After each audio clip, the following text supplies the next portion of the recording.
Hello guys, how's it going? Just getting set up here. Welcome. If anyone would like to come on the stage sometime, just let me know in the chat. And I'm just getting this set up here.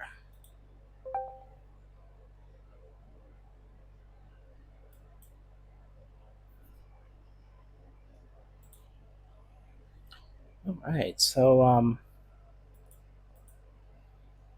going to take a look at EAX and make some notes of some things on here and try to take a look at them. I think it was Jake or Abusey, one of you guys. I think it might have been Abusey.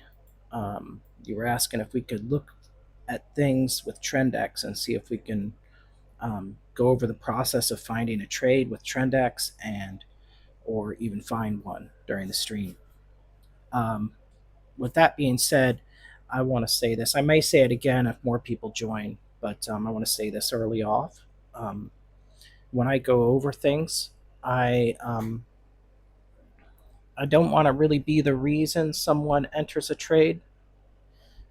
You know, I share my opinion and what I see on the charts, but I don't want someone to enter a trade because I say it's bullish or bearish, and then they come back and say, "Well, it didn't go my way," because that's happened. Um, and they would have probably made quite a bit of money if they wouldn't have exited their short in a situation.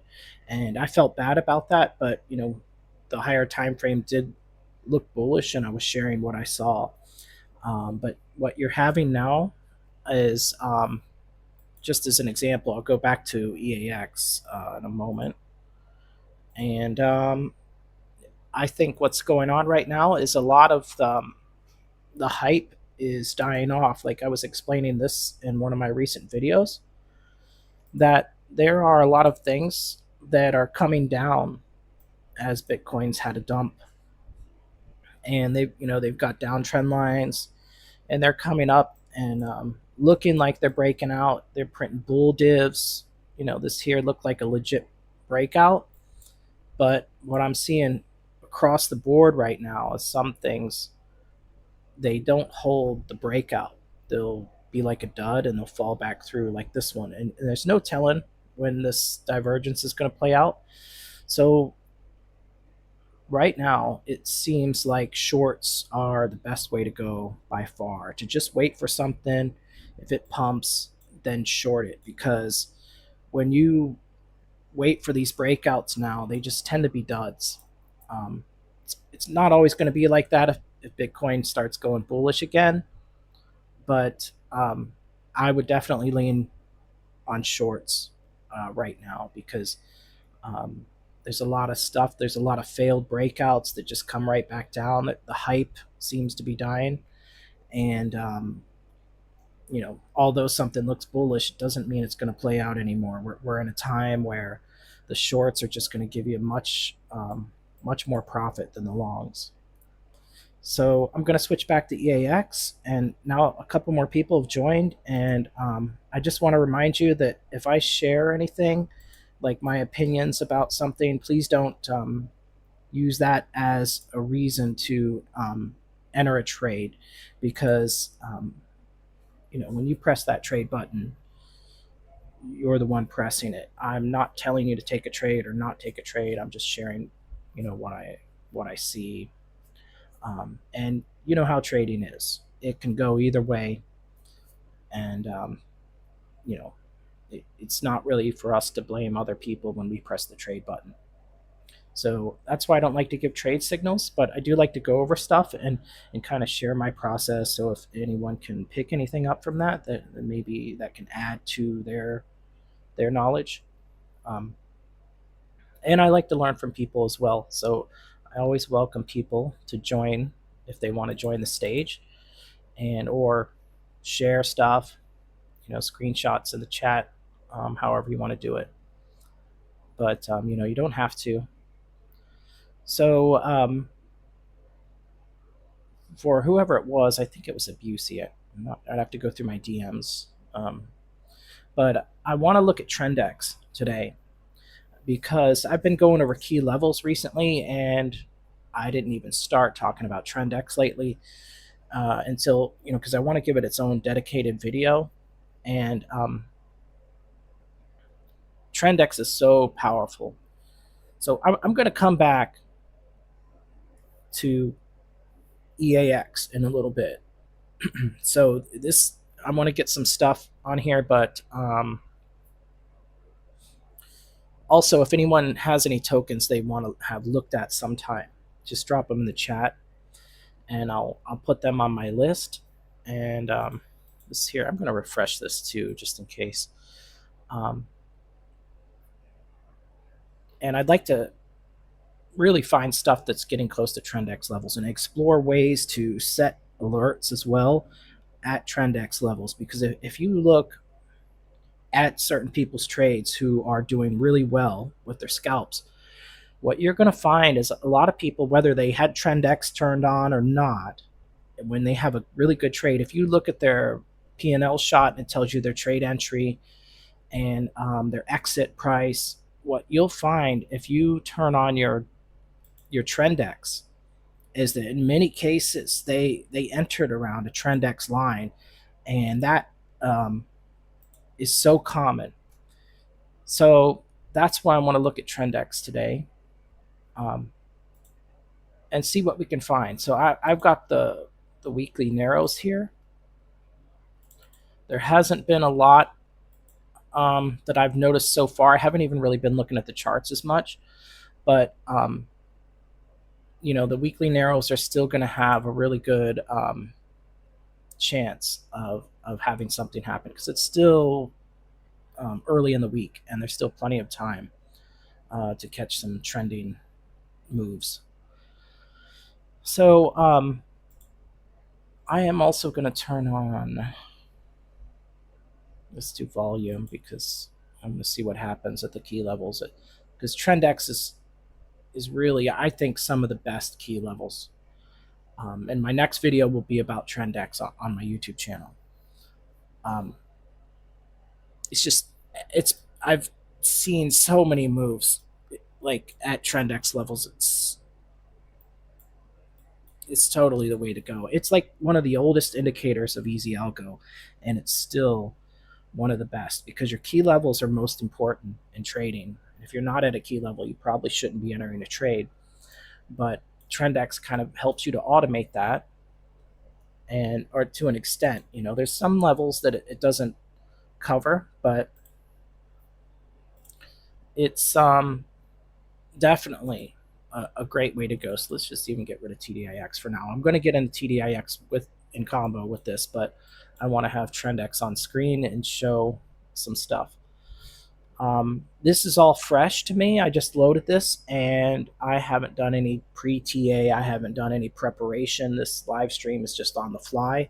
I've been really busy lately, and but I just wanted to do this as the time came up and approached. So I'm looking at this right now, and like I said, feel free, guys, to drop anything in the chat and the Discord. Raise your hand if you want to join sometime. No hurry, no pressure. You're welcome to join the stage. And I'm going to start going over stuff with TrendX. So these weekly narrows, as you probably know if you watch the tutorials, you want to see something that's not just a narrow, but kind of tight and narrow. Because let's say if these R1 are previous, this is the R1, I think. I have mine set differently, and they vary. Yeah, that would be the previous day high or resistance one of those. I don't know why I get confused on these to this date, but it's the blue one. Yeah, it's R1. So I got my R1 and S1 is blue, and then I think it's previous day high or previous week high or low on the purple, and then R3 is red, and support 3 is like green or whatever. So this is what you want to watch. It's so easy with TrendX. And you have the tools, whether you're using SMCX or Indicator X or TDIX, you can have that extra confluence that you need once price is at that level, at one of these trend X levels. And you could have your confluence. You can even draw little trend lines around them. I often do that. Like right here, I haven't even looked at this yet until now. And I just glance at it, and there's pretty much trend line here, and a breakdown after price kind of. I would probably draw it from here, like somewhere around here, and price pushed up into that R3 level. See, if my trend line doesn't line up, I will get it to where it touches at least 3 points, and if it doesn't touch 3 points, I will not use a trend line.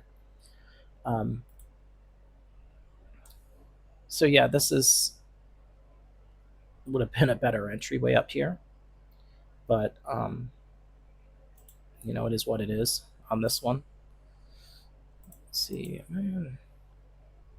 Oh my goodness, that's why I was getting confused. I had my daily right on it.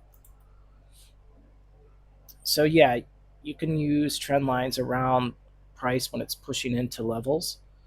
It's a really good idea. And what I wanted to go over too is because some of the biggest moves happen at the higher trend X levels.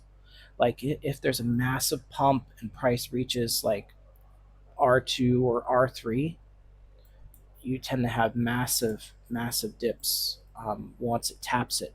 And I was looking at one of Mowgli's trades last night before I went to bed, and um, there was one that he caught it on EAX, and it went up to like the R3, and it didn't touch the R3. It reversed right before it tapped it. So what do you do in that? Say if you wanted to set your alert on a trend X level like the R3 and catch a short, well, if it doesn't reach R3, your alert doesn't go off. You can go like this and click this and set an alert before it gets to R3, but you want to give yourself some time. So I'm coming up with these ideas to say, well, if something's really bullish and it's made it past the R2 and it's still bullish and it's probably going to make it to the R3, to maybe set an alert or watch it from R2 to R3, or set an alert as it gets up there, because a lot of times things will reverse at that 50% between the levels. So you got to watch that too. That is a level in between those. A lot of people don't know about that, but if you do it, if you scan for it, you'll see that is very common. I haven't really been, when I see stuff that's kind of more choppy like this, that's just not producing big moves, I don't always mess with them. And that's easier to tell when you see the fast MA going up and down the middle band a lot. When it's just like once or twice or something, and it tends to be easier to trade. So this would be interesting to watch because it's getting close to here, but it hasn't had a big move, and the volume just really isn't there. So I wouldn't. I'd be waiting on this one maybe later in the week to see if it does anything. I wouldn't, and I'm not seeing a lot going on right now. Just kind of looking around and seeing. If you guys see anything and you want to bring it up in the chat, just let me know. This doesn't look as bad. This is what I'm talking about. This is better. When you see it and the volume's up. So on TDIX, see, this is when you have it going up and down on the middle band a lot, it gets worse than this, but it tends to show that there's choppy price action, even though this one was trending. But here you have just a cross here, cross there, and like one or two here, whatever. It's pretty smooth. So those tend to be easier to trade. Another thing to keep in mind when you're looking at tokens that might be at oversold or overbought levels at trend X locations is let's see if I can find here. It's not. I want something that's pumped a lot. I'm going to go to a different list just to find something that I know is pumped and has done certain things to show. Let's see. I want to give you some examples. So it's going to look different on. I'll just look at mix because I know it pumped a while back, and there's a lot of stuff actually. There are a lot of things, that pump on a low time frame. Here we go. Wait, no, that's not. Let me just zoom out and let's see. There we go. There's that big pump that I was trying to find. All right, so when you have something like this, and I'll go to, it probably blew way past the weekly on that. I can't remember. Yeah, it blew way past. So that's no good in this case. But let's just imagine there was a trend line up here where it stopped. And what you want to watch for on TDIX on something like this is once the fast MA goes above the 70 and it stays up above the 70, and you can see, let's make this bigger. And this is a massive move, so we don't need to look at the candles as much as we're going to look at TDIX on this one. When you have the fast MA going way up above here, like basically your RSI is going way up here, 85, 90, 100, and it's still pumping. It's still strong. When you have that volumes just pumping up above the moving average and pushing the moving average up, you will notice that if you have your settings on your your TDIX right, you'll notice like a band will print as that fast MA is way up above this overbought area, over 70. And that printout right there, that red band, in this case, the way I have mine, let me get a sip of water. So this red band here is showing you it's really overbought. And the longer it stays up here, the better it's going to be for a short. But sometimes, when it's been up there for a super long time, you have to start looking at higher time frames, because even when this thing it started having massive reactions, you could have traded these big moves down, but it never really fully reversed until the RSI started going to the 50 or going below. And what really, you started getting these massive divergences here. And when you see this, you see the RSI dropping so fast under the money flow and then getting around this area of going back under the 70. A lot of times you will have a move right after this bright red block, this rectangle here prints. But I want to pull up something. Another indicator with some RSI indicator. I'll just use, not that one. Let's use this one. I like this one. And this kind of shows you more of what I'm trying to talk about. There is, where this red band here is here, because some stuff just pumps like crazy. It's showing here that the RSI was up close to 100 and all this bright green area. It's similar, very similar to this red band, but then you notice that how did my slow MA get on there? Let's turn that off. Once this fast MA is under the middle band, it's similar to this where the RSI is below the MA for the RSI. And there's so many different RSIs that you can use for this. But you want to watch this. Once it starts going under, like here, it couldn't get above. Here, it couldn't get above. Here, that's when you really start getting moves, once it tries to go up and then just when it starts to reverse. You can even on lower time frames like get in on things like this while the higher time frames doing that. So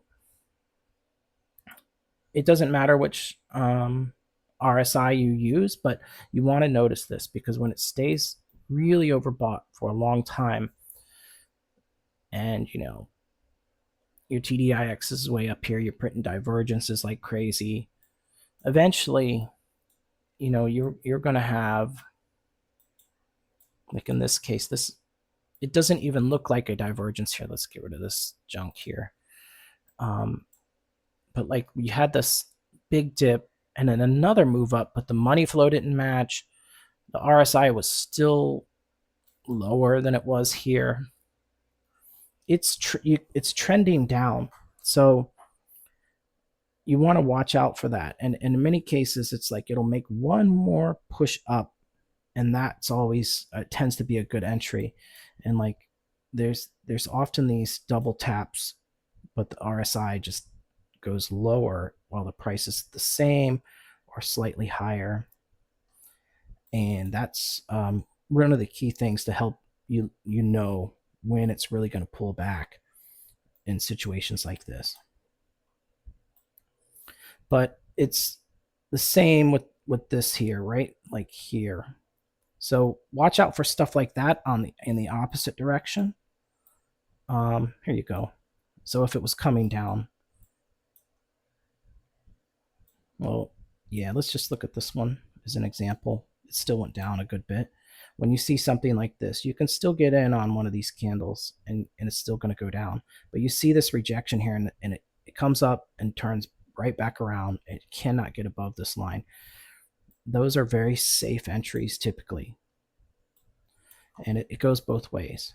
And if you look on TDIX, you'll see that.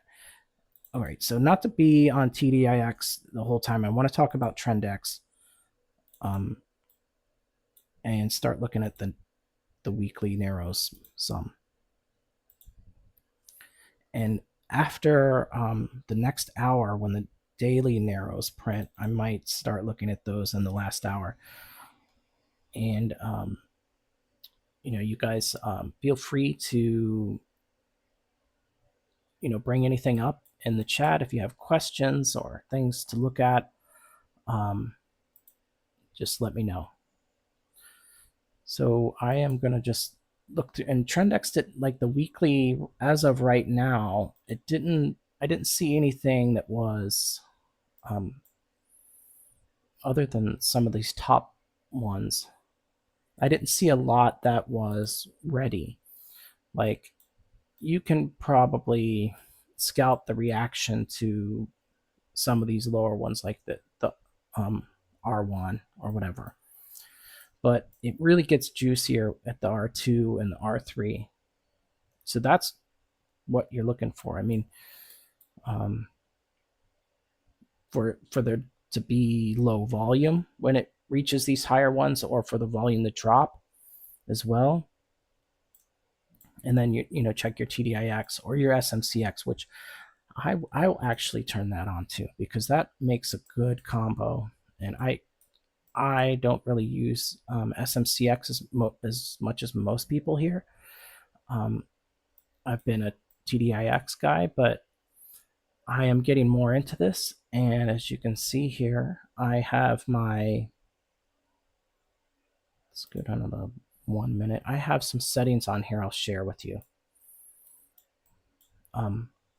I do not have my CISD enabled. You should use it. It's best. It's to be safe. But on low time frames, you can, it's not really something that's taught, but I've learned this from seeing other people experiment. You can sometimes trade these the sweeps, but you don't really want to do that unless you're at a key level. So it can help you get a really precise entry, but you have to be at a key level, because you'll just get smacked. I mean, some of these might play out, but you're really going to lower your hit rate if you just enter in on any sweep. So don't do that unless you're at a key level. And you want to check, your high time frame candles. In this case, I'm using the 1 hour as my custom high time frame setup. And that's because on EAX, you'll have, let's see, I have to stop the stream and restart which monitor, which window I'm sharing. So it just doesn't always want to switch from one to another one. I mean, on my screen when I record it, it looks normal, but in the EA stage, it doesn't always follow through with understanding which screen, what application I want to share or whatever. Oh, so the hourlies, the swing point detection, you're just going to get many more moves from watching this when this timer's runs out and it just starts.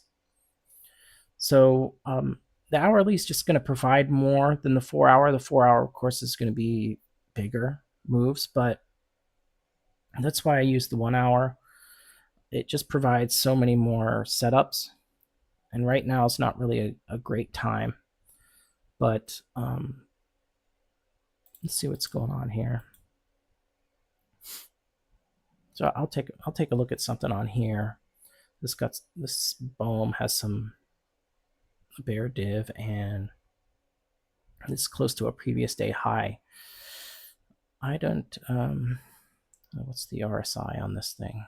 Should say up here something. Oh, actually Magic is 80 and Lin.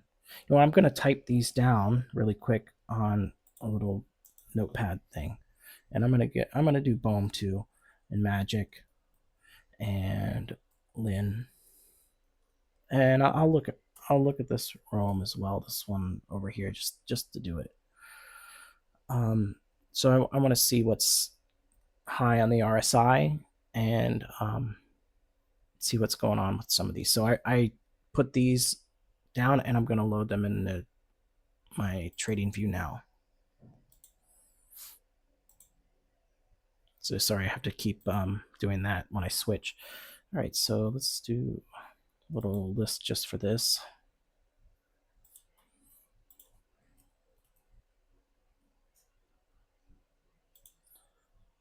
Oh, Magic.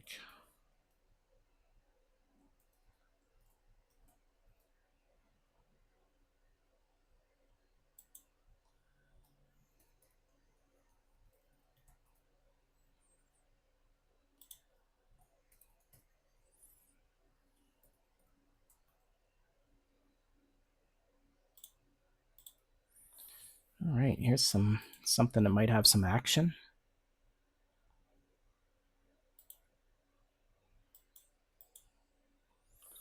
All right, now we're getting somewhere. We might find something. This is not a weekly narrow though. Oh yeah. Oh great. Thank you. It's always nice to have someone join. So you're welcome. Hi, Alan. How's it going? It's going good. How are Great. you guys doing today? Excellent. Excellent. I noticed you just joined in. So I just want to let you know what I was up to.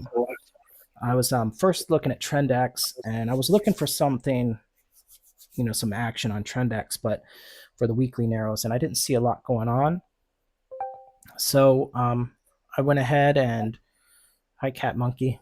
And by the way, if anyone else wants to join the stage, feel free to raise your hand, and I'll invite you, or just let me know in the chat. And okay, welcome, Cat Monkey. Hi. Hello. So I'm looking at TrendX and SMCX today, which is something I don't always look at. And we can talk about all this, and you guys can join in. And I really appreciate you taking part. And I am getting it recorded this time. The other time I had a live stream, it didn't record, and then there was one that had some feedback in the audio. I think I've got it all worked out this time. I did some tests before I started this stream recording, so it should be good.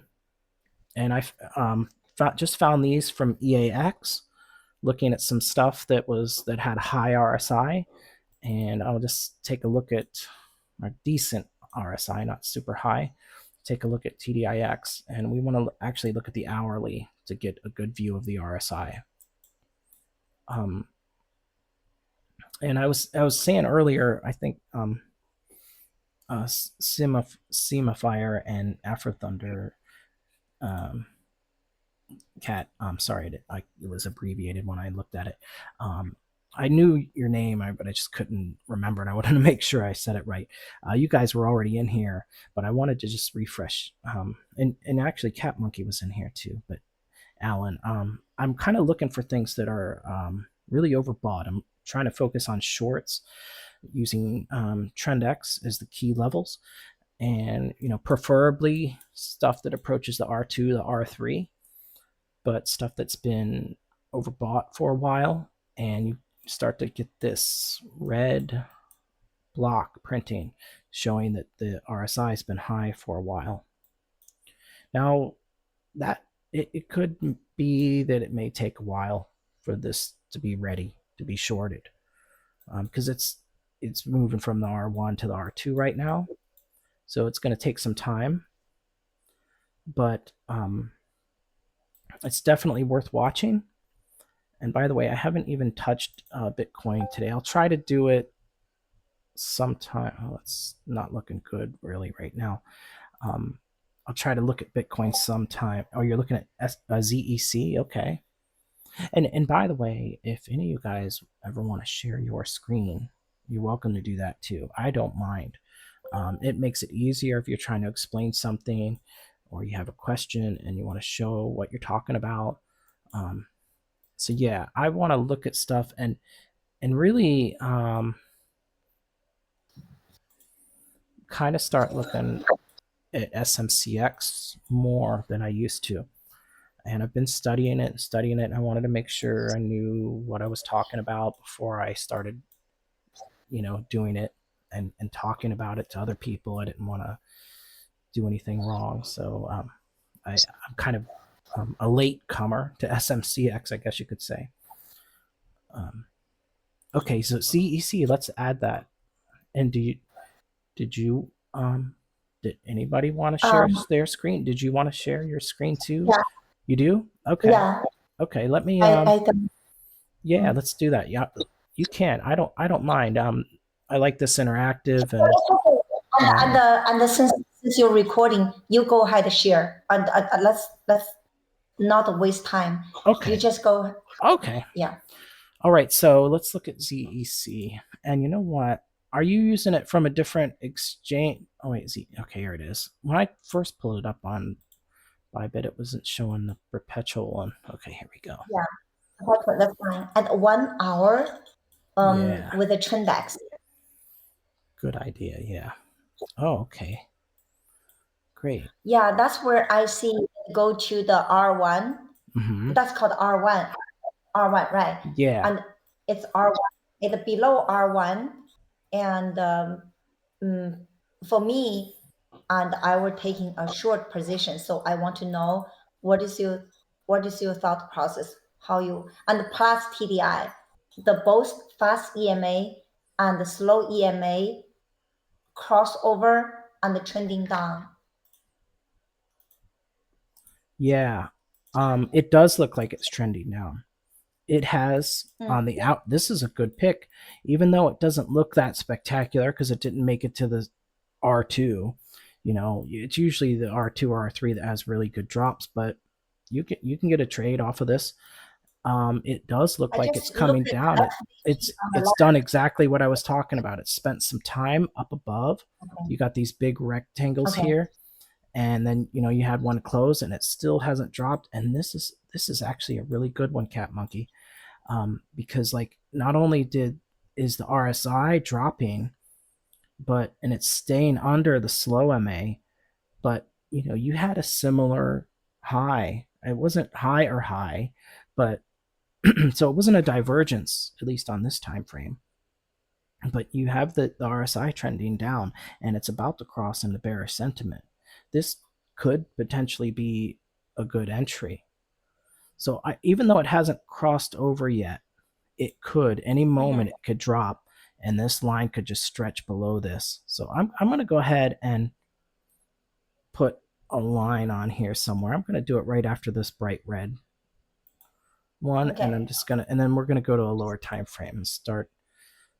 Let's go down to the 1 minute. I mean, let's get to it. There's going to be noise, but there was a sweep, and that was a nice sweep here. It looks good. Like it looks like it may have tried to. And when you're looking at support and resistance, the most recent ones tend to be like better. And I can see where it was almost trying to create a support here, but it failed. And now it's been like a resistance level right up here at these wicks on the higher time frame wicks. So well, it retested twice and then went down. I'm sorry, what was that? It had the initial into the zone, then it consolidated, then it wicked up above, came down, and then tagged it for a third time. Exactly. And then it moved for the move. That's kind of like an AMD almost. Even though this what happened to my trend? It didn't. Yeah, actually, it did. My trend X line is so faint, or is that my Yeah, that's my trend X. I adjusted my trend X lines to make them more transparent, and that's why some of them are too faint. I think I went a little too far with it. So I may have to reset these because sometimes when you move them after you've already saved them, they just don't want to change until you reset to defaults and then do all your color schemes again. For some reason, they're kind of fussy when you're changing the settings. But yeah, there it is. This is the blue line. Mine's just faint, and I need to turn that up. Whoops. Let's lock that guy. That was a really good one, and it kind of looks like we're, if it's a little late, but it's a 1 minute time frame, so I guess it's not that late. I have one question. Yeah. You have a beautiful the purple line.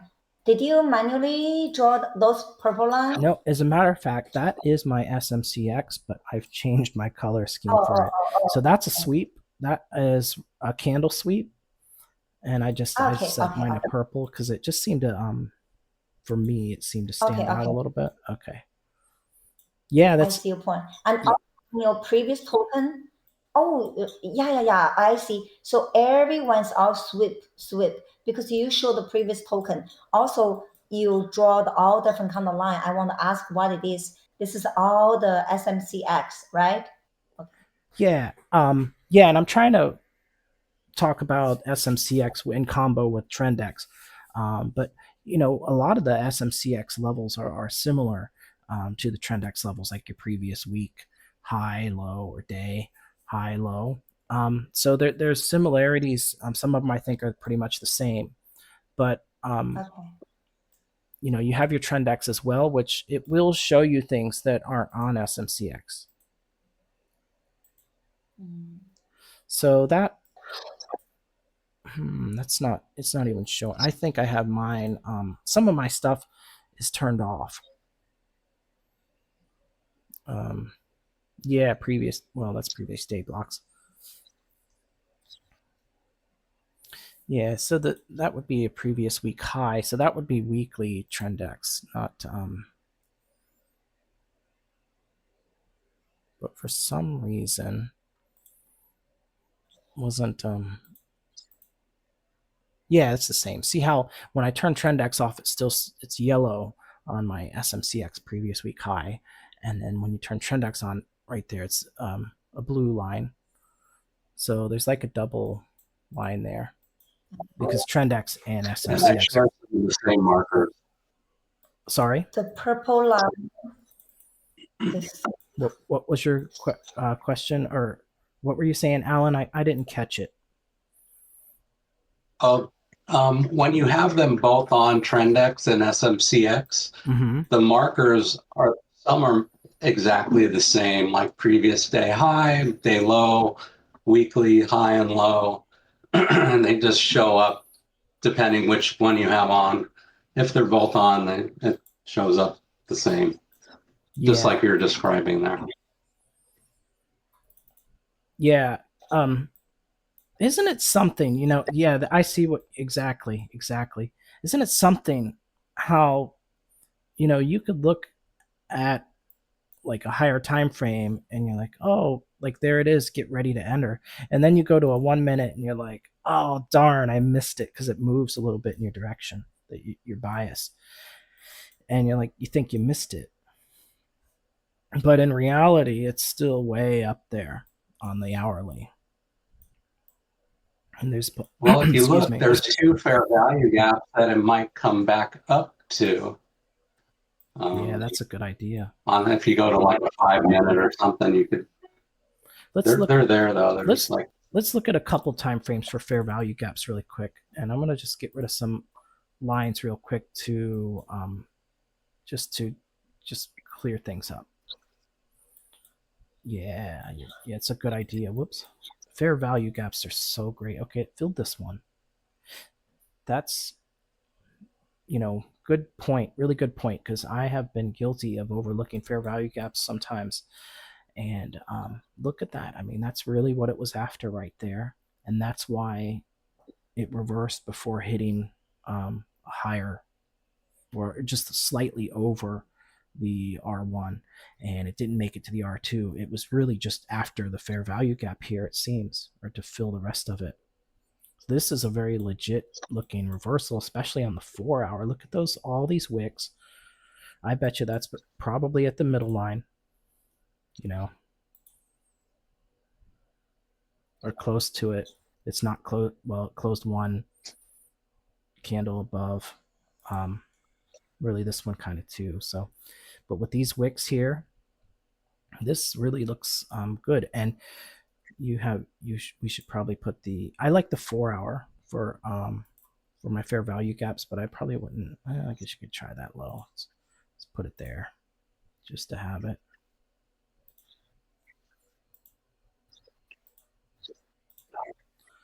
And just out of curiosity, alrighty, there's even another little spot here on the deal. I'll tap, draw this one out really quick too. Good point.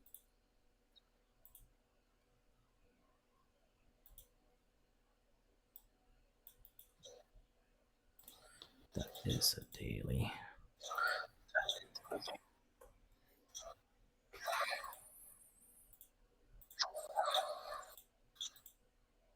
And hourly. And we'll just work our way down. Say hourly and 15-minute, then 5-minute, and then back to the 1. I'm not going to go up that high right now. I found this too.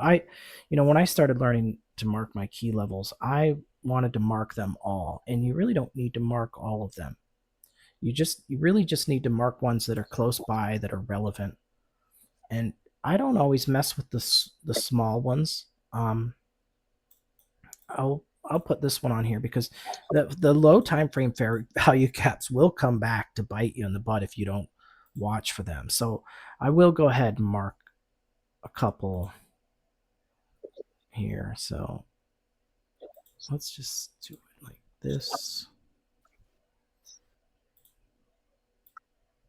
So a weak one. And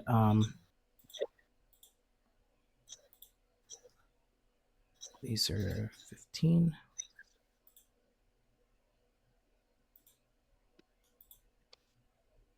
I've been in trades before that were going in my direction, and then the price tapped the 5-minute fair value gap and reversed on me, and pretty much went back to my entry. And I was like, oh, how did I get hit by that? Or I wasn't watching. And they are very important. So I'm not seeing anything really significant on the 5. There's probably something here, but doesn't look that significant. So go back down to the 1.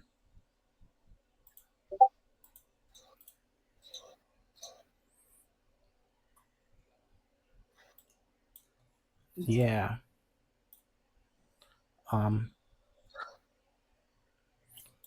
It's I heard a beep. I thought it was something you already typed. Never mind. Okay, so it had a sweep of an hourly candle, and it came down. It had filled a fair value gap. It's fallen below a very recent support level, resistance. It looks like it's going down.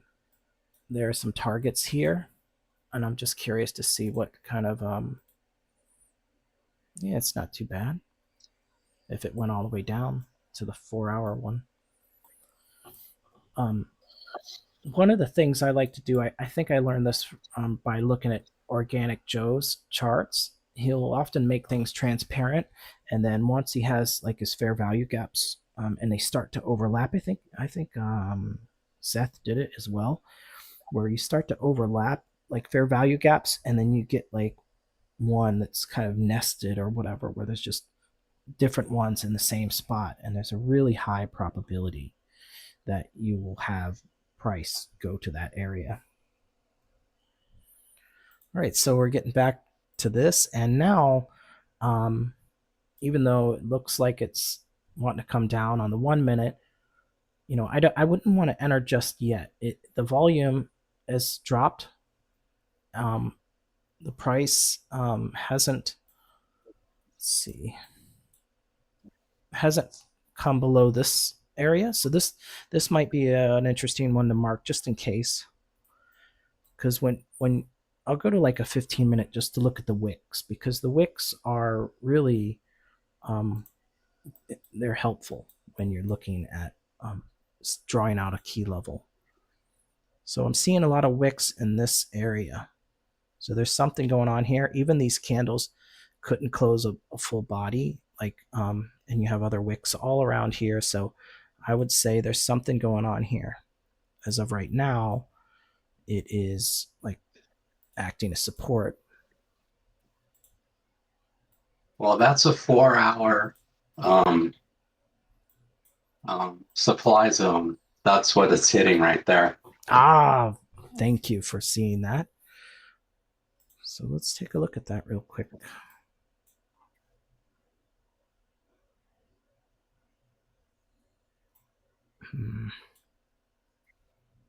See the fair value gap on the 4-hour. Are you sure it was the 4-hour, or are you pulling one of these from way over here? One of a It's coming from December 4th, the wick on December 4th. Oh, okay.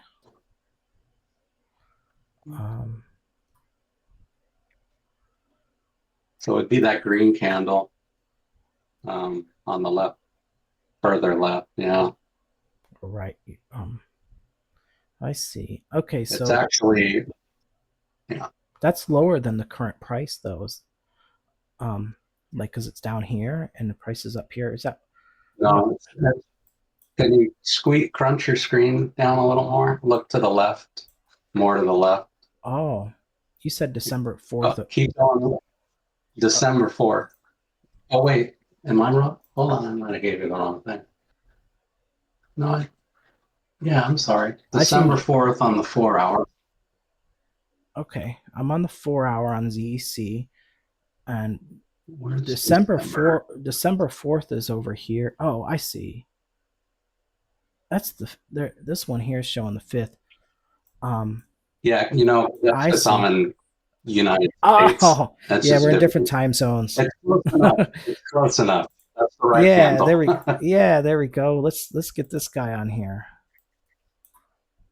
Yeah, so that's good idea. If you draw a fib on that also, that'll actually show it also. Very good. Yeah. So, sorry, I didn't mean to. I have a little. No, it's fine. That's fine. I'm just trying to show you what I was seeing it bump into. That's great. Like, looking at it, it's like, okay, that's a downtrend trying to can't get through there. What's all these wicks about? Yeah, it's really good that you pointed that out, because having people work together, you just point out so much more, and that's a totally valid order block. Price did not get above it. That's another sign to be bearish. Look at these wicks just confirming. I mean, this in 12 minutes, this 4-hour candle will close. That is bearish looking. And, you might think, oh, I've got a late entry. I think with something like this, we get down on the 1 minute, and if we take a short, um, I think there's a strong possibility it could make it down to this 4 hour fair value gap down here. I don't know when or how long, but it may come down really slow. But you can definitely get some shorts off of this. Thank you, future trader and Alan. Yeah, I keep learning from you guys. Oh, good. I'm glad, because I'm not the best trader in the group. Some of these guys just blow me away, but I have like a desire to share whatever I know, and in the process, hopefully, I learn some stuff. When people say, "Oh no, you're wrong," and I could then show you something. like Alan just pointed something out. What was that? Oh, I'm sorry. Oh, it's Finish your okay. statement. I'll Yeah, say that's it. it. Yeah, so I just want to say I'm very happy to help where I can, because people here have taught me, and I think that's what makes this group so good, because many people are willing to share as best as they understand, and just it makes a kind of synergy that it's a great group. Um, what were you going to say, Alan? I did notice these are pretty big candles here, like, and I was thinking about it Yeah. and how I this was gonna, I was, I was gonna suggest sharing my screen, and I'm gonna just yeah. show you one really fast trick with this indicator that saves you a ton of time drawing stuff. And I always start on the daily time frame, Yeah, go ahead and and it share your would probably, screen. let me figure out, let's see. And I'm It's not really prepared, but we'll oh, just okay. rough it. Tell Alrighty. me if you can see it. Do you see it? Yeah. Um, Okay. So, so what we have here, I have on the left screen, I have the 4 hour chart, and it's got Trendex and SMCX on there. It's just too much noise. Let's turn it off. But what I want to show you is this thing called fluid trades. Okay, you see it? mhm. It puts my demand, support, and resistance lines in. So if I Ah, come over here to the daily, right? Here's the daily. Let me turn on this. so Okay, here's the let me, daily. while you do that, I'm gonna grab my trading view and put it on another screen. I'm gonna take a look at that. You said it's called Fluid Trades. Who's it by? Yeah, this one right here, fluid trades. Hmm. And here I'll show. I It looks love back like testing indicators I haven't seen this before. one right here. This Okay, fluid trades. I got it. Thank you. What this does, it's a confluence indicator. And then you don't have to draw all your lines on every Oh, chart and go nice. one by one. You can just go click your time frames with it on. So see, we're on the daily, and then if you could see where the fluid trades are. These are actually lines, but they're so close together, it looks like that.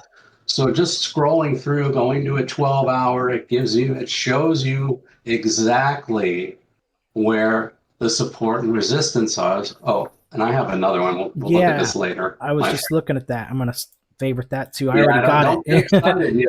I want to. Yeah. We'll talk about this one first. Alrighty. These are all quick tricks, so you don't have to do all the hard the Yeah. work, and then you start seeing them. I mean, drawing them out is great, but for me, I need to be faster at finding things and moving through. Yeah, same here. Anyway, Same here. I'm so kind of slow, so any indicator I can use that helps me be faster, I'm all for it. so this is Zcash. Typically I'll have two screens so I can have a 4 hour over here, because then I can see where we are on the TDXI. And then this one, I'll just scroll through. So we'll start with the daily, and I can see, here's the range, and then you can see we have a little uptick here, and it's most likely going to just collect some liquidity. There's a fair value gap. It's sucking it up right now, and then it'll continue on down most likely. So then, still Yeah. talking about, you can see, all of these wicks are demand and, support levels. And then as you come down to the lower time frames, you can actually put a fib on this thing, and you can just see how everything, some of them line up and some of them don't. You know, I mean, they're close enough. Yeah. It just makes a lot of sense. And then just coming down to the lower time frames, like the hour. So like if you wanted to trade this range, you know, your TDIX shows you the change of, you know, it's getting ready to, it's running out of steam, right? Mm-hmm. Then you Yes. can come down and Yeah, it's about to cross into look bearish for, sentiment right there. Yep. right.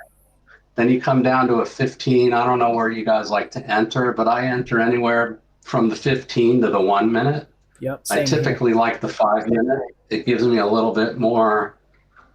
The last 2 weeks I've been trading the 15 minute because we've just been like ranging. So if you can get something in the 15 minute, then you put the 1 hour on over here, and then you find, okay, here's my range, something in here. What else is, what am I trading right now? I'm in near. Let me bring up near real quick.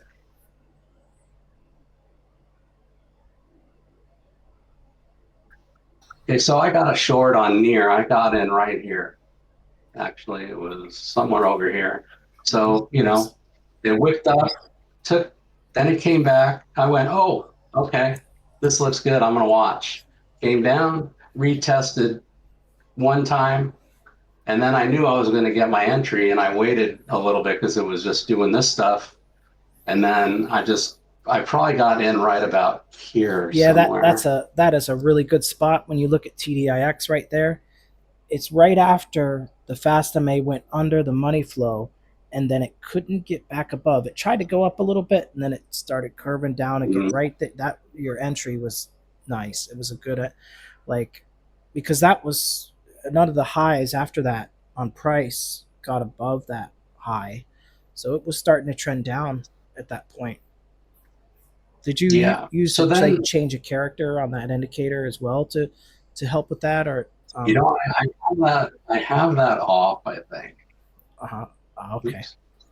because it's I definitely a think change of I have. character. It's a low time frame, but you know, it's 15 minutes pretty Um, valid. 15 minutes is valid, you know. yeah. So what I'll do is I'll have the 15 minute here, and then I'll have the 1 hour, and I'll verify where I want to take my profit points. So I'll mark them here because if you have the SMCX on, Yeah, the it liquidity. gives you your liquidity lines, right? Mm-hmm. And then sometimes I'll turn on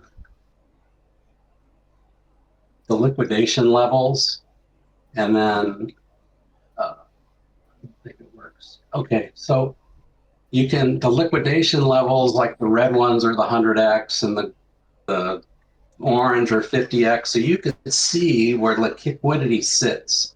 So what happened if it's on the right side, it's still like this is all 100x to the upside, so it's probably going to come up here and grab it all and then come back down. It's just been playing this game the whole way like this. See, it took it out. Anyway, I'm getting ahead of myself here, but Mm-hmm.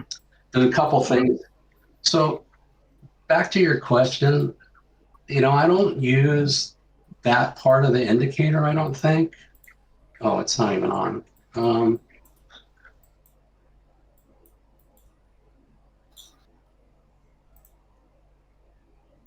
I think it's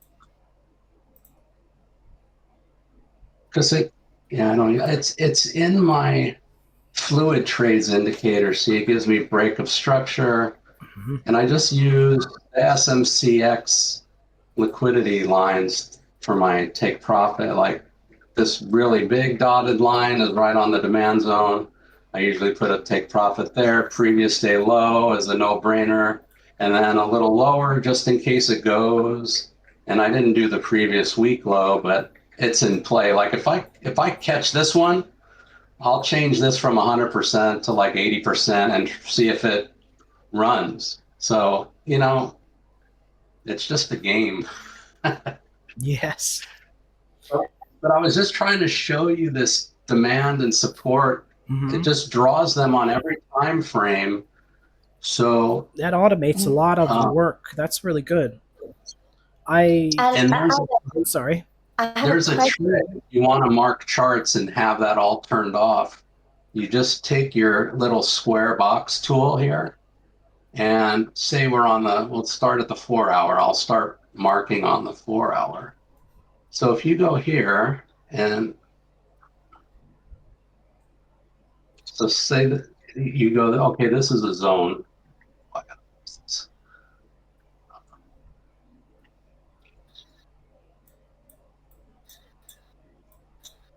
So see, it extends this box to the right. You Yep. can go through and do your 4 hours. You can do this one. Let me show you. So if you do that, it automatically extends the whole box to the right if you click that. And then if you turn it off, it leaves that box. Now, if I go to a lower time frame, that purple box is still there somewhere. See it up here? Yes. Now I don't have It's to kind of draw it in it's there kind of now. faint, but I see it when it goes over. There's like Yeah, little it's right dots on here. Let there. me turn that SMCX off.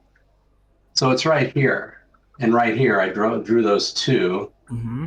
Um, So, I have all my take profit stuff in there. Cat Monkey, was your question for Alan or me? Yeah, for Alan, actually, Alan, when you at the 1 hour, I believe on near, Yeah, like when you are taking your trade, and there is the POI and the support, the resistant.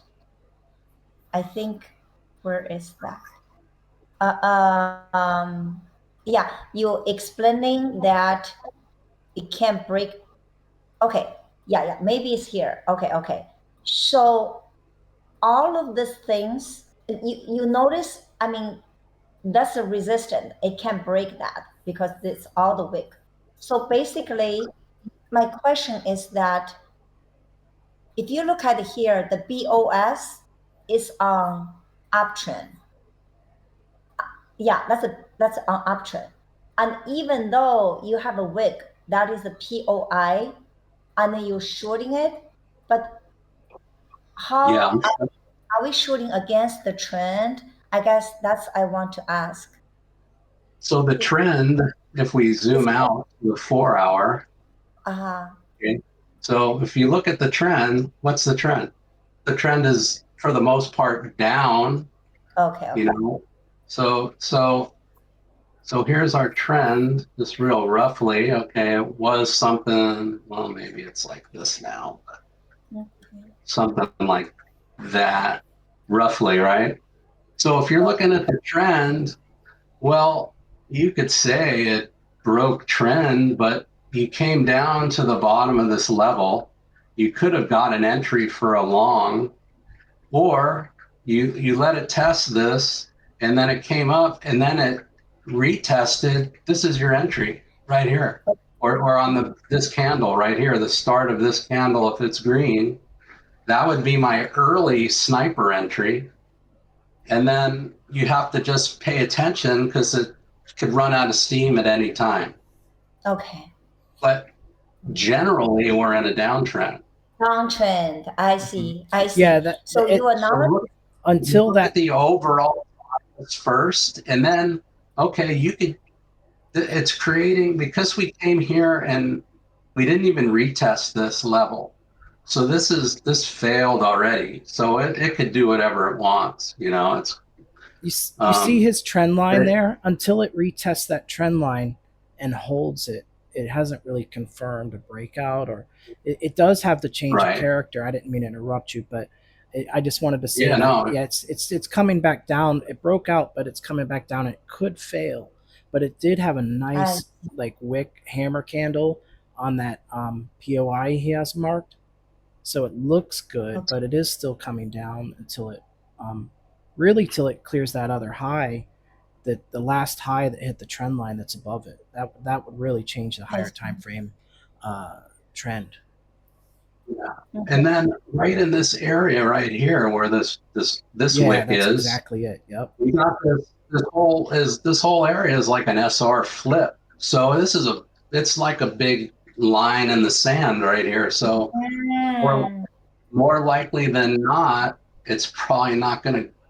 What I think is probably going to happen, it's going to come down. You got two things. You got the trend line, and you got the point of interest or the demand down here. And it's just probably going to bounce right off of it, or it's going to fail and go through it. Yep. There's a lot of failed breakouts happening now. That like the Recently, hype of the I know. bull run. Yeah. So it does seem good to go for shorts these days. And I have another question for Alan, because I know Alan just joined recently, but Alan's already trading like so seasoned. So you put the two window, right? And all the box POI support and the demand is draw by indicator. You don't manually draw it, right? But like opposing level and the S and R flip level, do you have to manually draw it, or you don't? You don't. You just can visualize it. Well, the SR flip level, I could just see that. And sometimes if You let can me see give it. you let me give you a cleaner chart that I don't have all my trading stuff on. So it's easier. Mavia. Okay. So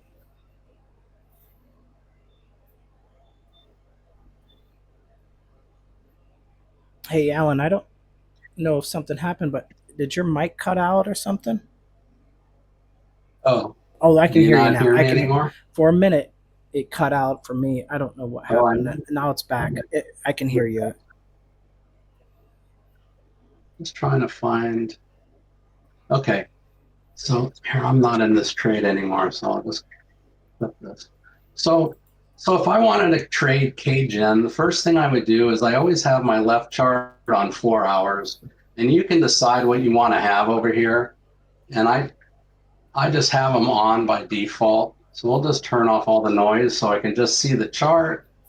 And I can see, I'll just say the resistance on top and the support at the bottom here on the 4 hour. So I could see that. Then I'll just come over to my bigger window and just go to the daily because I want to see what this has been doing.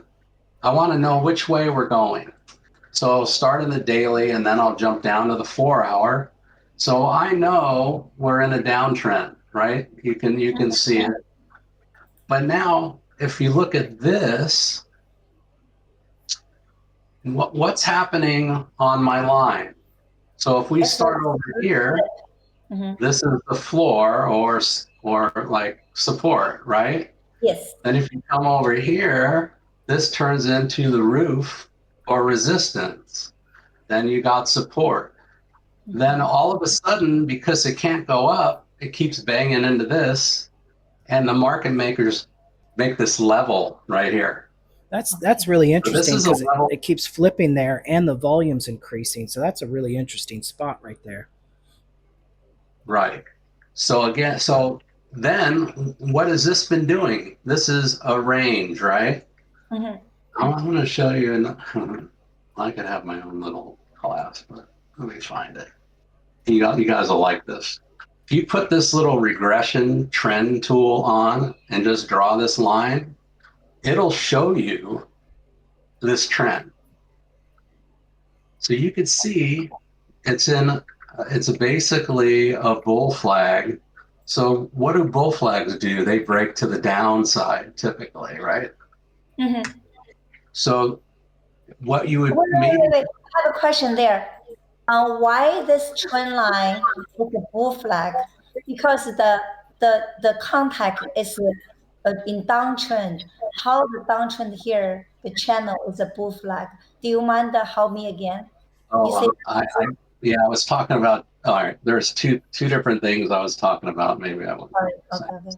So well, I'm just going to draw it from here. This is the trend, right? Oops. something like that, real simply. But Okay. my little, when I put that little indication thing on there, if you draw, connect as many points as you can. Yes, yes, yes. So we have these touches, and then my little indicator does it automatically. If you just want to look at a range, you just put this on here, and it maps it out, and you could just see it has a slight. It's this thing averages all of these candles, so it gives you a 50% level, and it it lines up the bottom. See, it almost lined up on mine. But but just looking at basic candle structure and what things do, this kind of uptrend in the end is gonna reverse down. That's why I said it'll probably come up and tag this, and then it's a short, and you short it down to the demand line here. Hmm. Just a couple extra things you can try. That's really cool, Alan. I've used parallel channels, but I've never really used the Well, regression. I never heard about this trick. well, And I like this how is it automatically does it too. this is the parallel channel, like you're talking about when you would draw like your line and then you Yeah, pull it down and do it and adjust it. You can do it, but that thing does it, for you automatically, yeah. so you don't have to monkey with it. And it gives you a quick. All right, I'm going to give you one more chart right here because I this is think the what I use all other the Hey, thing time. is about the efficiency and the quick. and Yeah, and and I by want to. by the way, guys, ZEC has had a little retracement. It's heading up, so I just wanted to remind you of that. But go ahead and continue. I'm just looking at ZEC and Zcash or whatever. Thinking if it keeps Oh, going up and hits one of these other low time frame fair value gaps, it might present an entry for a short. oh, okay. So Okay. so Mhm. Kit Kat, or wait, what was your name? I'm sorry. Rhonda. Oh, okay. I, I would don't get too crazy with indicators because that's all they are is they just give you little pieces of confluence.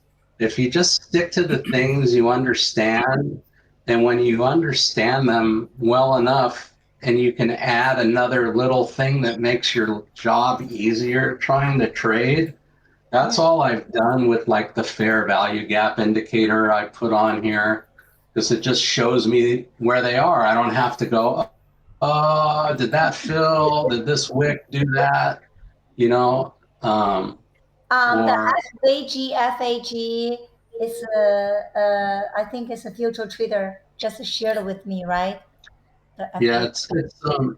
it's this one right here. Yeah, FVG. I can't. Why my eyes so he bad? I also can't shared see another that. one. I'll link it in the chat. Um, so you And have then it. the fluid trace one is right above it.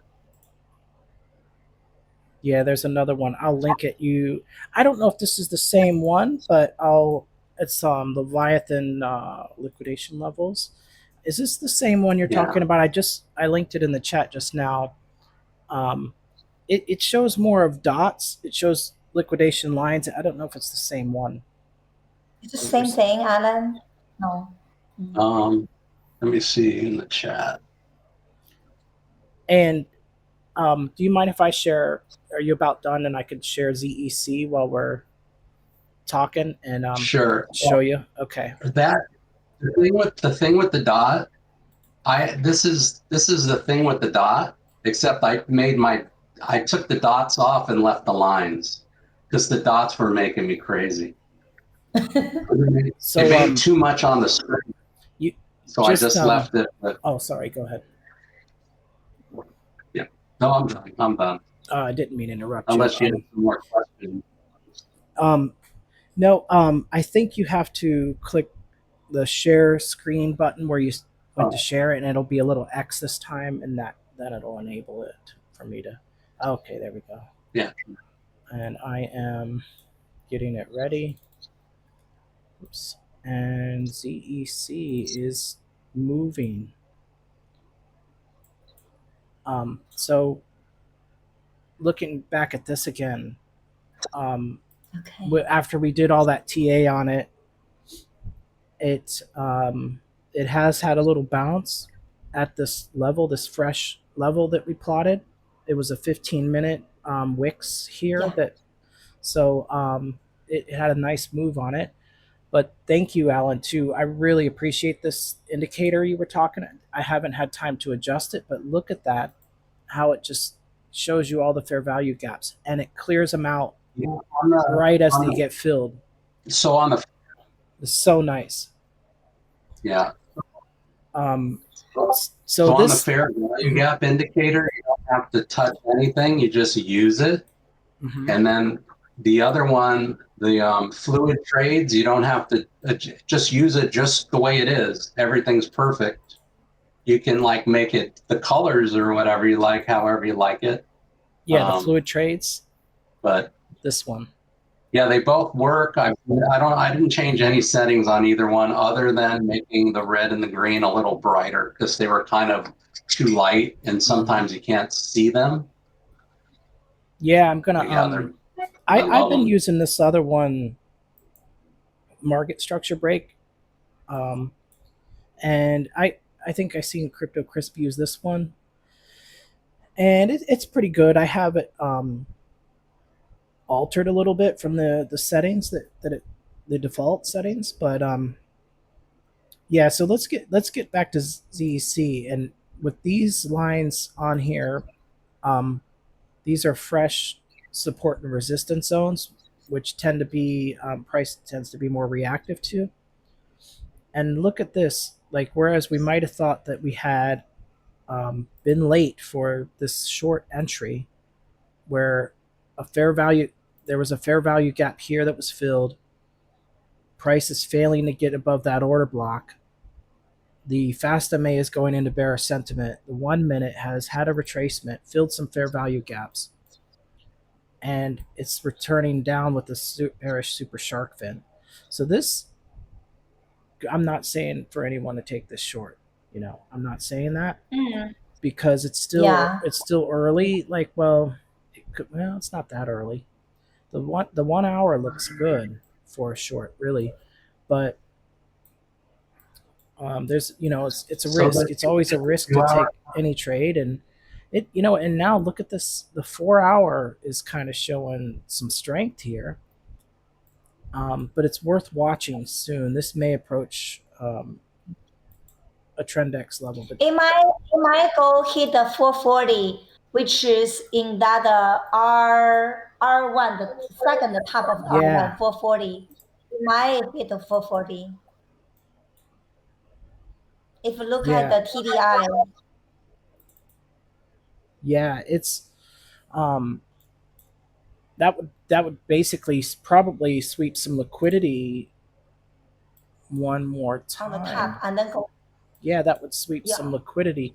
I mean, well, there's some more liquidity up here, but that would be a bearish retest of this other. Is this an order block or that's a fair value gap? I think this is a daily too. I'm not. Yeah, this is a daily fair value gap here. So if it makes it up here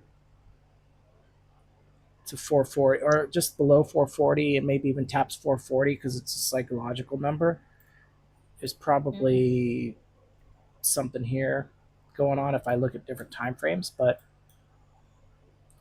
yeah, this is definitely worth watching because like everything's showing that the RSI is dropping rapidly. It's getting closer to the 50. It's staying under like even on the 15-minute. And every time it goes up, look at this bear div, and the RSI is like super low. You might want to watch for which I might on short. I don't know, huh? What was that, Alan? I'm sorry.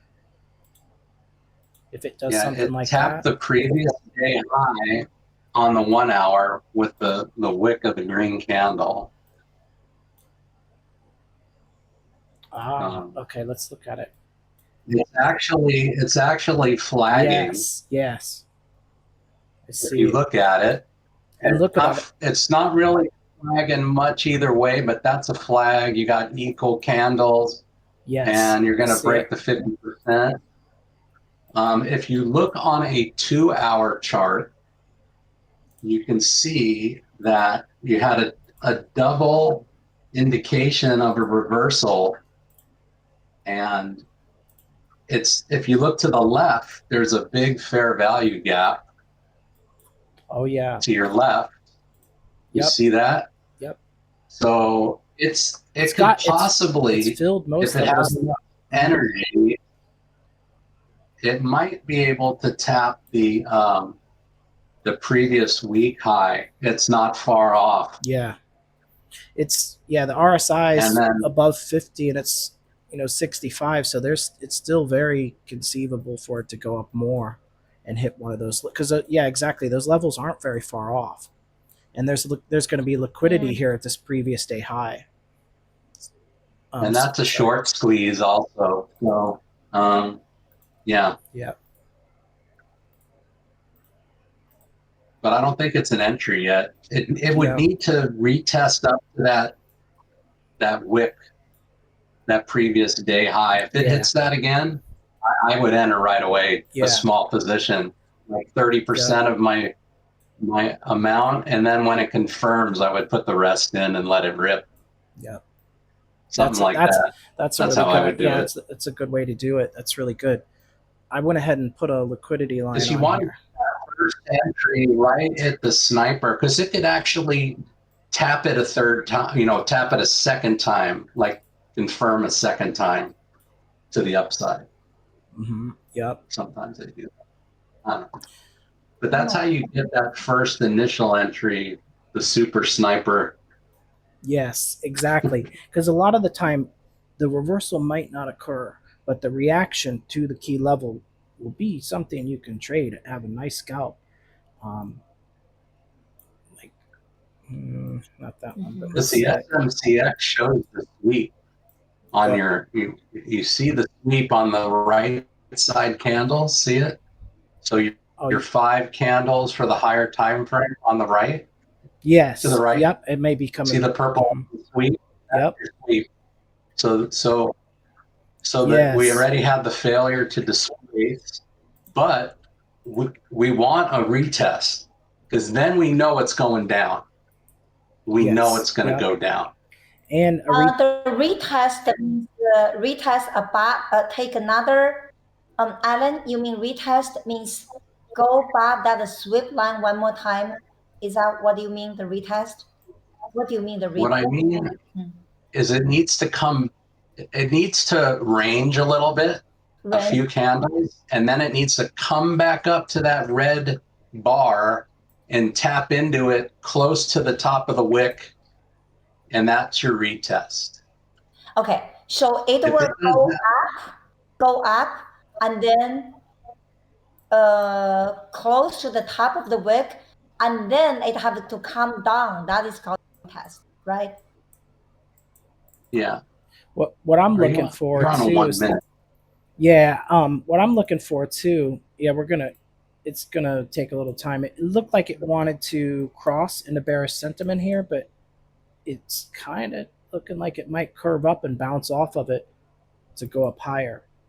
Because if it comes up here, if it bounces and doesn't go below this money flow on this, then that would be bullish, and it would probably come in, but not clear this RSI and have a lower RSI level, like somewhere around here, but a higher high at one of these key levels, and have put in another strong divergence at one of those levels, hopefully. But I was going to say too, what I'm really watching here is how the RSI is dropping. It's still going up, wanting to go up, but as this RSI drops, it's not going to be able to go up forever. It's going to hit either the liquidity or this previous day high, or this the rest of this daily fair value gap here. This red area is a daily fair value gap. What were you saying, Alan? Sorry. So 2 things. If you go to a 5-minute chart with the SMCX on. Yep. And then make it a little bigger so you can see. Okay, so see your green support line? I have a a demand line that automatically drew. The bottom of that red wick is a liquidity area, okay? Yes. And now if you look at the TDIX, it's in an uptrend. So this is going to come up and it's most likely going to get really close to tagging that resistance above. Yep. And that's what we want it to do, Yep. actually. Yeah. Um, That or even the liquidity. I mean, if you look at it and let's say it gets to that and then you enter in and then it goes a little higher. Oops, wrong one. If it goes a little higher, I mean, that's only 2% deviation if you entered on the liquidity. But you know this price, when it goes up to go hit liquidity, it doesn't always just reverse right at the liquidity line. It goes up higher because some people put their stop loss up above the liquidity right. line. Yeah. So you have Yeah. like a move up here somewhere, and maybe some deviations up to the previous week high or fair value gap. That's So if you indulge me for one more thing, go to your 15-minute time frame. Yeah, sure. So now we're looking at it build up. So now what this shows you, you should have 3 SMCX red lines that automatically draw on the 15-minute. No, you don't have it on automatic. Which one is it?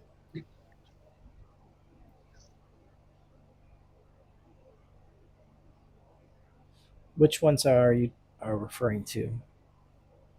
Should be let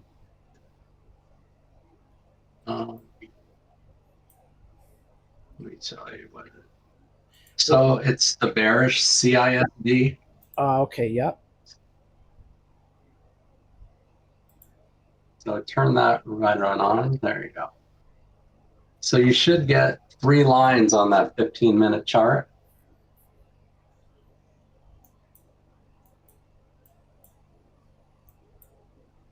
Yeah, I've got one here. Right. There's one. Maybe There's one. we're using different exchanges or something. What would cause it to not show Oh, 3? I'm on Lopen. Okay, Yeah. this is Bybit. Okay. Well, that would make sense. It, I'll just let me just take a picture and put it in chat. You can see okay, what I'm looking sounds at. good. At any rate, too, look at TDIX. If price goes up to this liquidity, it's gonna, or even higher, up around here, it's gonna be a strong divergence. As a matter of fact, it's gonna be like one, two, like a third divergence and a money flow divergence. So if it hits up into here, you will. We can short.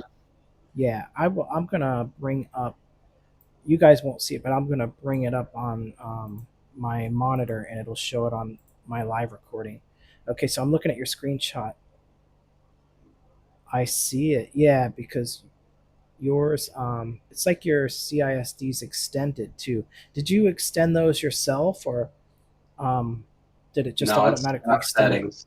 Oh, it's in your settings. You got it to Yeah. extend to the current price. Nice. Yeah, I like it when they're like that. Did you? Sorry. When they're like that, it sometimes they just melt because it'll break one CISD and then break another one, and just kind of keep going. Sometimes. Yeah. What I think Cat Monkey was gonna, Rhonda was gonna say something. Okay.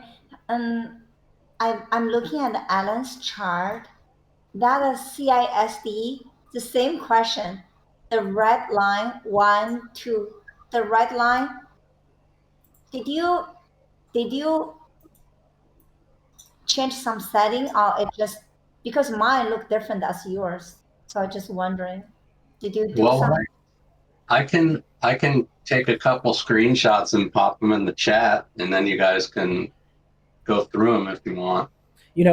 Keep in mind too, Rhonda, that if he's on a different exchange than what you're using, there's going to be differences. Like he's on Blowfin. If you're using a different exchange, that I can. use the bluefin, Oh, you do? bluefin too. Oh, Bluefin. okay. So that's. Yeah. I wonder why then. It's not appearing for Yeah. me either. Um, Even same exchange, his chart look different. That's why I don't. I that is thought he. interesting. I thought that he manually draw something, or I don't know how he did setting. Yeah, it Hmm. looks Yeah, different. yeah. It may be something in the settings. I know it's not a bullish CISD.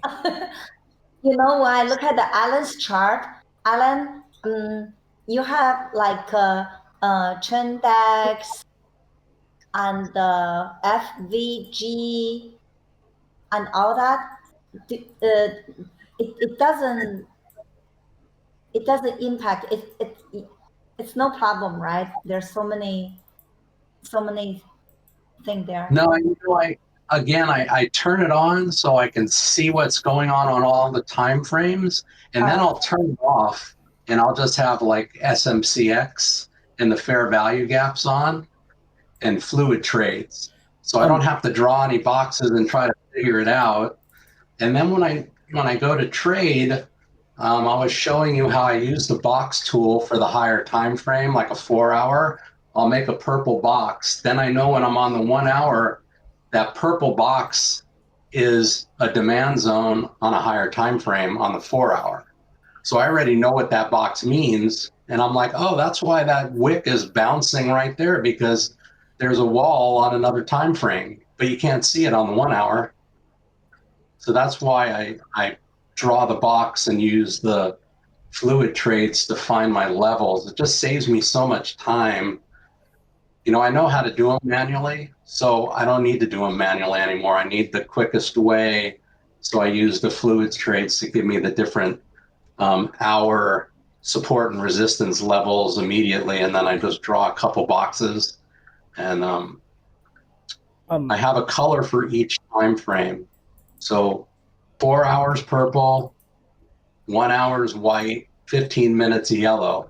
So then if I'm on a 5 minute, I can see all of those higher time frames because they're in different color boxes, if that makes any sense. I think, Alan, what you meant to see is that, first of all the boxes was derived from the fluid tool. You put in the higher time frame, it shows support and demand, and you draw rectangular boxes and with a different color based on the different time frame. And then when you add 5 minutes or 15 minutes, and then you can see the demand zone, the supply zone from the higher time frame without you manually drawing them, because the tool help you Correct. draw. Okay. And then, but for FVG, how you handle that? For example, the daily FVG, if you go to 15 minutes, that the daily FVG is gone, then what do? You do the same thing, you draw a box for daily FVG, or you don't? No, the fair value gaps, whatever chart I'm trading, that's the fair value gaps I'm looking at. Now, if I'm trading a chart, I will go up and down. Like if I'm typically trading the 5 minute or the 15 minute, because I'm a scalper, I'm a shortologist. I like to short more than I like to long, because Okay. things like to fall quicker than they like to go up. And so I'll just go back and forth. If I'm entering on the 5 or the 15, I'll see where the fair value gap is on both. And then I know if there's a reaction on either one of those fair value gaps, wherever they lie, then I just mentally know they're there. But I I don't see. draw extra boxes or anything for that. I don't think it's necessary. You just need to be aware of where they are and where their top and bottom is. And a lot of them overlap too. So um, what's on one time frame typically be on another time frame in a smaller degree. Just Mhm. depends what you're looking at. So Alan, do you also draw the opposing candle? You know, the test recently put on the video, opposing level, all that, manually draw those too. Uh, I don't manually draw anything in an SMCX or Trendex because I didn't start trading that way. I got into Trendex in the beginning when I started, and it was just too much for me to digest. So I put it on the side and I learned traditional TA trend lines and breaking trend lines and stock RSI and, you know, the very, very basic TA.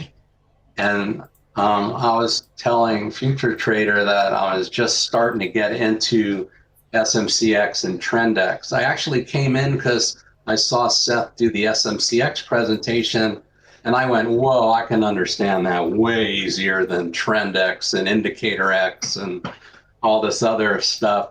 So I never learned it like from the beginning being fresh, you know, like just starting.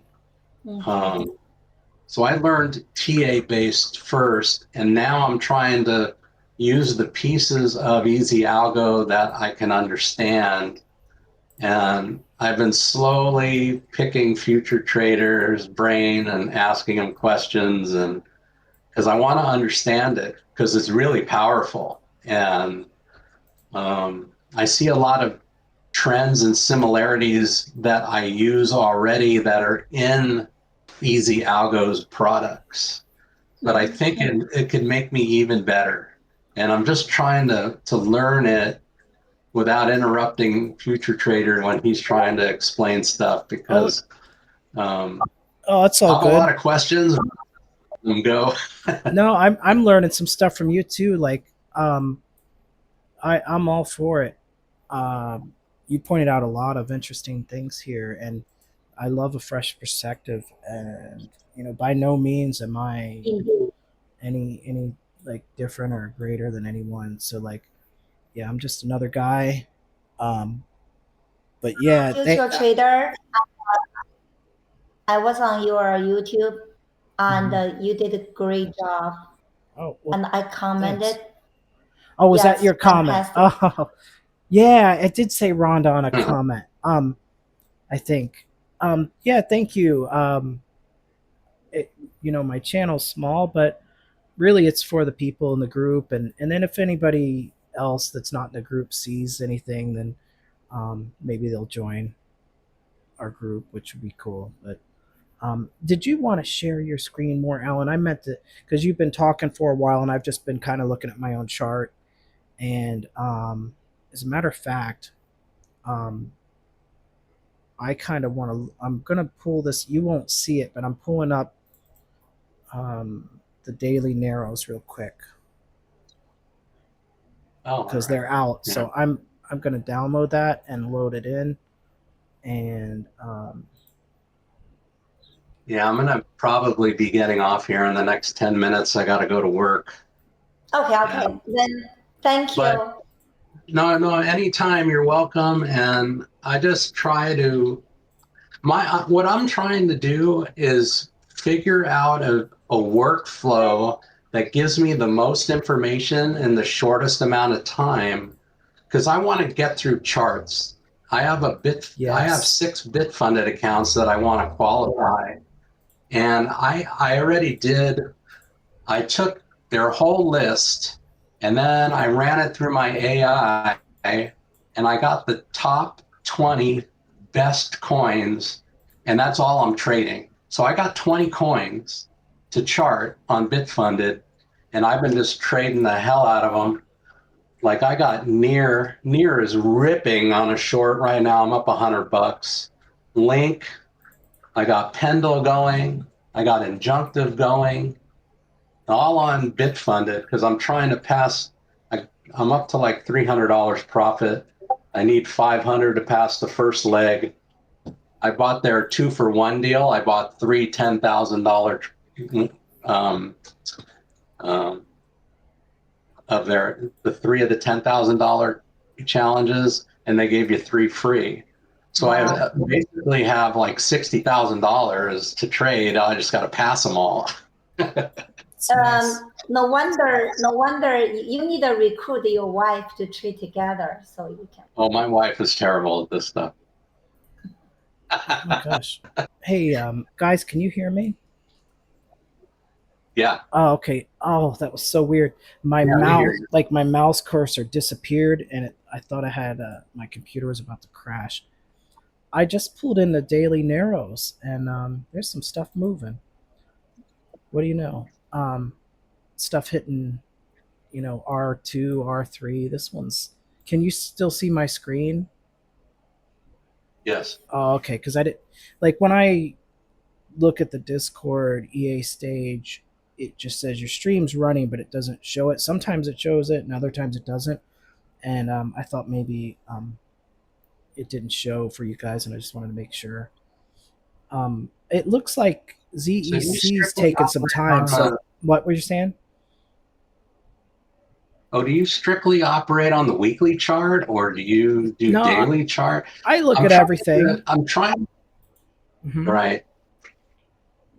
I'm trying to figure out the flow, because sometimes it seems like if you don't look at the new narrows when they come out, within the hour, the price action gets on or below the grid, and then it either rips or dumps.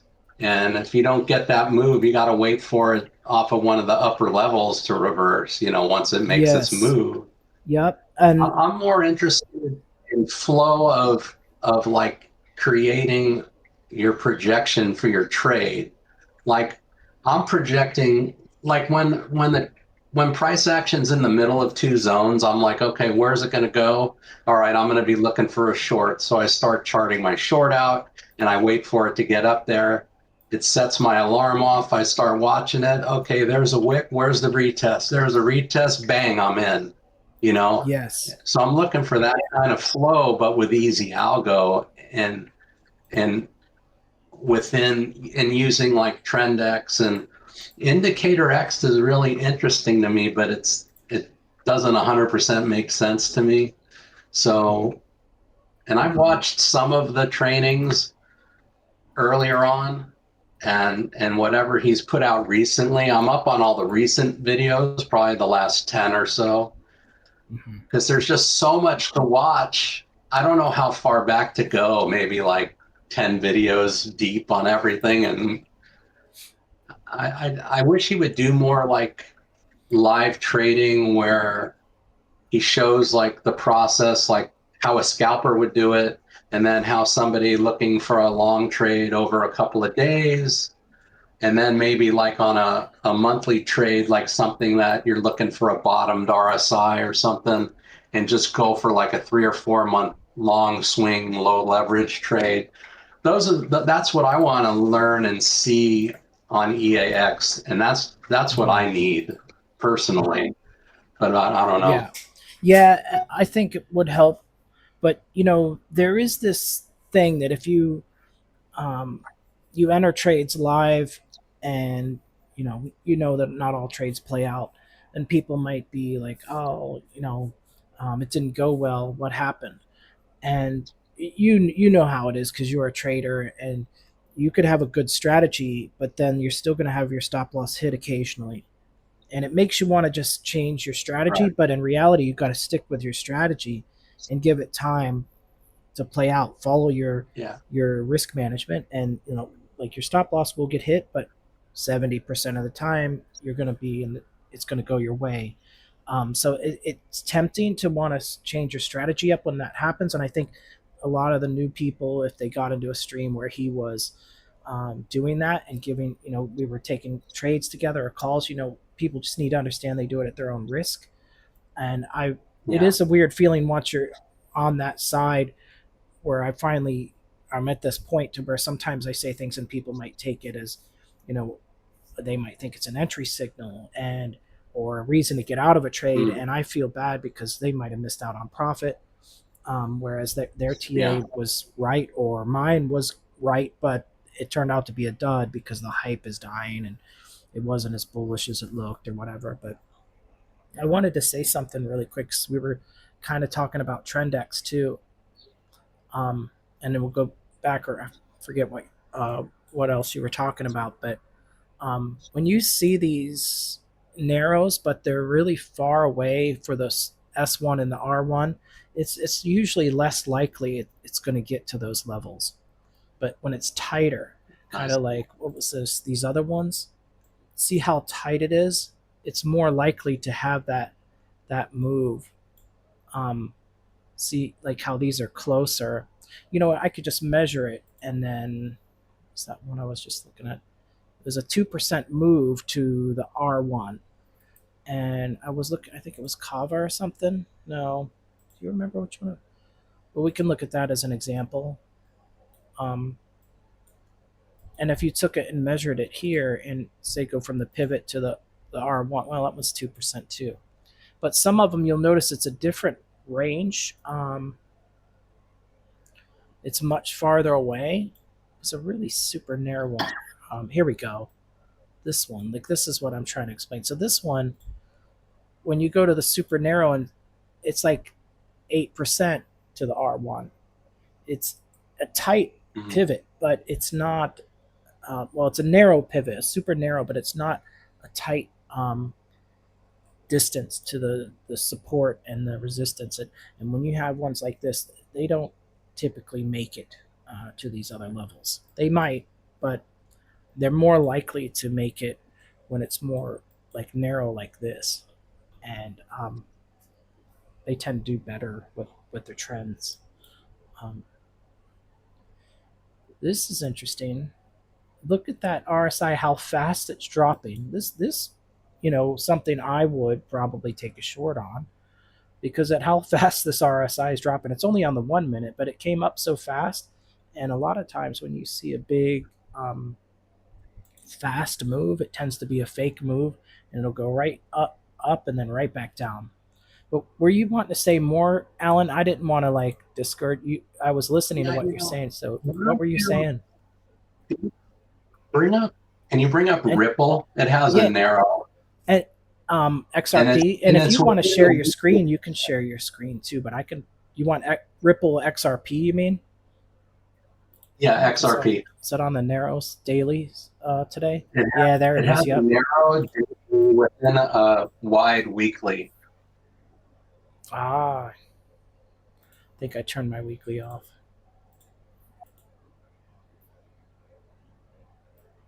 Yes. You know what that shows? I'll turn off the daily just for a moment, and that is a really good one to point out. You see what's going on here with this weekly is the price is inside of the pivot. Let's get rid of this that thing. Oops.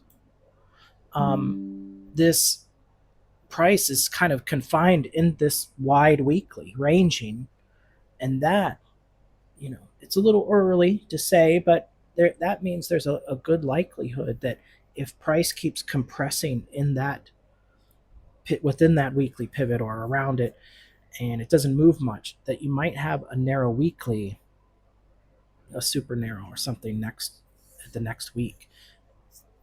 And that works for the daily too.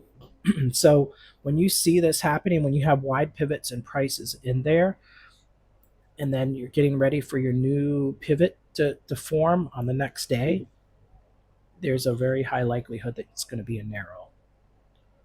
So I just wanted to say that, but you didn't. Yeah. This is a really good example of something I kind of wanted to talk about Trendex from the start of the stream, and I'm glad you brought that up because that's a really good thing for people to know that this. So you can see that yesterday's daily was below about the same pivot thickness, and then it was within yesterday's price action was within the lower half of the week of the weekly, right? Now today, the weekly lower half is where the price action is. Yesterday's daily is below the weekly, and today's daily is within the weekly, and it's the same price action. So it's either going to break up or down. I don't know yet. If I'm just looking at this, I think it's going to break up. I'm thinking that too. Yeah, because I mean it is above the daily narrow. It's let's look at TDIX too. That's what I was thinking. I mean, it just This is looks like it's hard to really trying to figure push on out. that. I'm sorry. What did you say? This is like what I'm trying to figure out, you know?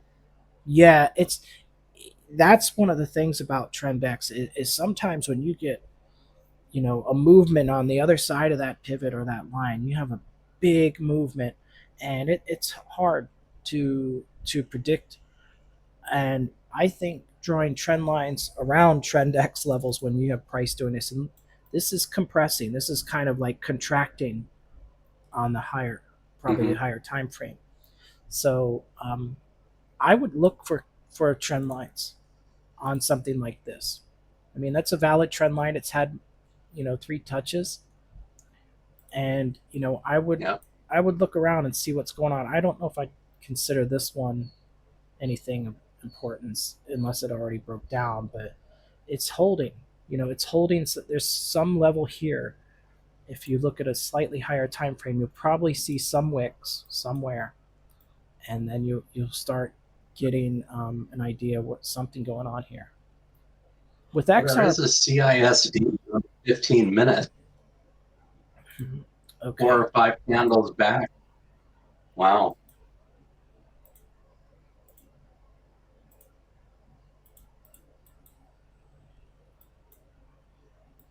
yeah, yeah, there is. This one here on the 15, like this, yeah, it's 4 candles back. Yep. Oh, it's Actually, a bearish on the opposing candles, about 8 back. Yeah, right there. right here. Right here. Yeah, right there. Those two, the long red one and the next green one right Hmm. there. I have that on Yeah, my chart on the 15 minute. can I see ISD turn.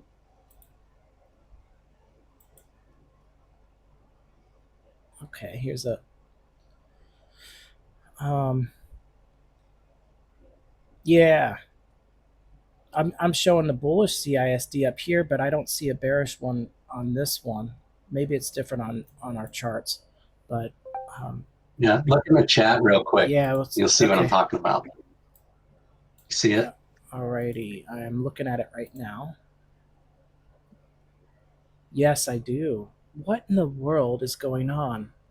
That's obviously a CISD. I can see, the 3 candles that made the move. Um, I'm sorry, like yeah, that would be the bottom of that, the ones that ran up, and it came under it and came back and retraced, and then now it's coming down below it. Is that the one you're talking about? I mean, you can't see my screen right now because I'm looking at your screenshot, but yeah, there's definitely some indecision here. Maybe it wants to come down a little Mm-hmm. more before it goes up, but there are a lot of So, do and if you want to you share see on screen, my chart? do you want to share Yeah, I screen could do too? that real Because quick. like our lines are different. So let me set it up, and you should be able to share now.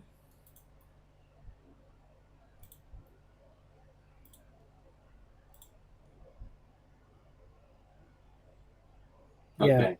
let's see what you're talking about because ours are different somehow. So, what I was well, the first thing I was talking about was, so you have the weekly here, the yellow lines, that's the weekly, right? And yesterday's daily was below the weekly, but price action was all over the weekly, right? Then today, here's the new pivot, tight, tighter than this one, and within the weekly. But price action is still Yes, like consolidating. it's indecision. Like look at that group of candles there, just slightly to the left of your cursor, and it's just up down up down up down, like right just a little further left. Right?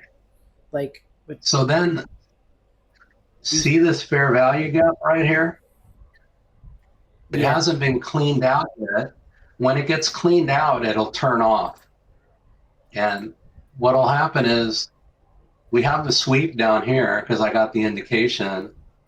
Let me, oh, here's my, I just put them out of the way sometimes because I get too much stuff going on. I put them over here because I have the same, I have the 4 hour on this side there. Like that. So what'll happen is I think this is going to retest. Hopefully, if it comes down and taps in here, that's a retest and it should go up. But the way it's been going, it's not going to come down. It's going to come up here and grab this liquidity out of this fair value gap. And it's either going to continue up or it's going to turn around and come down because you got the Bollinger Bands getting tighter, and that makes sense because this range is getting tighter now. Because you had Yes. this long range from here to here, from here to here, right? But now this range has come down. So your range is only this now. This is our range Yes. now. Yes. That's. I just sent a And little screenshot in the chat too to show you. Like I highlighted a little rectangle, and it's just it's so there's so much indecision like in that area. Um, but yeah, I think that's what you're saying. And then the range has even gotten smaller. It right. could be a So then bullish when you consolidation under that trend line. It's possible. right. And then what you do is you just come back and go, okay, well, this is 15 minutes left. What's my 4 hour bias tell me? Okay.